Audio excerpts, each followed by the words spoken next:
Some men languish in misery, while others thrive and enjoy the highest quality of life. Pay close attention. There are no excuses for those who fail. We all have the same 24 hours each day and the same blood coursing through our veins. What sets us apart? It's our habits. The small, consistent actions you take daily define the kind of man you become.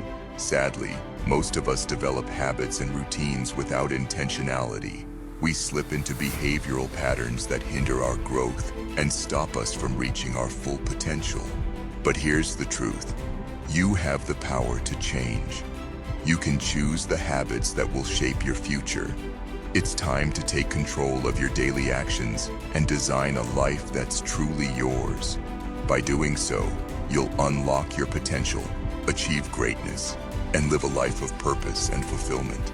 The question is, what will you do with the habits you have today?